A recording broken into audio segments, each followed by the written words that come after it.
I enjoy being able to push myself on the bike. Like if I want to risk more acceleration, I twist the throttle.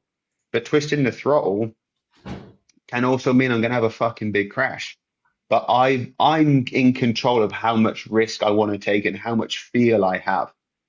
With a super bike, you just open it, you're going to be fine. But then the electronics are dictating what you can do. So then, in a way, you're limited to the performance you can show. I like the freedom, even if it costs me more risk. So, correct me if I'm wrong.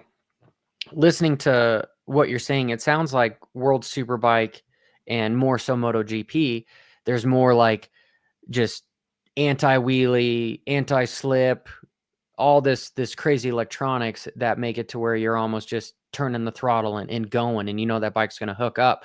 Where in the British Superbike Championship, things may be more competitive because there's not all this artificial technology involved, where it's more on the rider. Mm.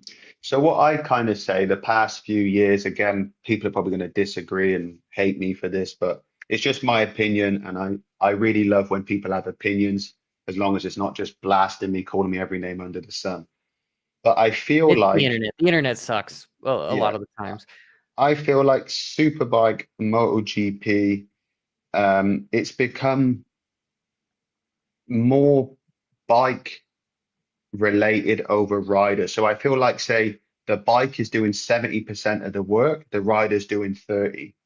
Whereas in like BSB, the rider's doing 70 and the bike's doing 30. So just take, for example, in BSB, we'll take Brands Hatch, for example, because the last race, there was a Kawasaki, which I don't even know what year that Kawasaki is from, but I know it's not new. I know it's not the fastest bike, but because of the nature of the track and the rider on it was willing to take some risks, he was fighting for a podium. Whereas in World Superbike, the Kawasaki with full factory support is not really fighting for podiums. Maybe once or twice a year, but the bike's fading out. But because the nature of the circuits and the freedom of the rider can extract more out of it. But when the electronics is on, is basically the bike is dictating more or less the lap time. Okay, you've got your top racks, you've got your Nicolo Bulaga, you've got your top guys that are maybe extracting more. Your Mark Marquez in MotoGP, like you've got these people that are maybe giving 40%. They have 10% more on the average rider, but it's not the freedom of letting the rider do it.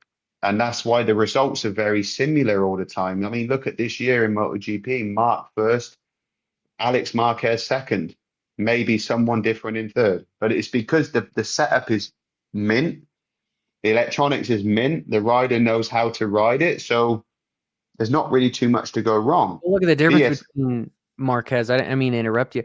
Mark Marquez from last year to now having, he's like untouchable now on the factory Ducati. no, he was on a satellite bike last year. He was on a 1-year-old bike still fighting for wins against the factory. So I knew when he stepped foot on that factory bike, he was going to be almost unstoppable.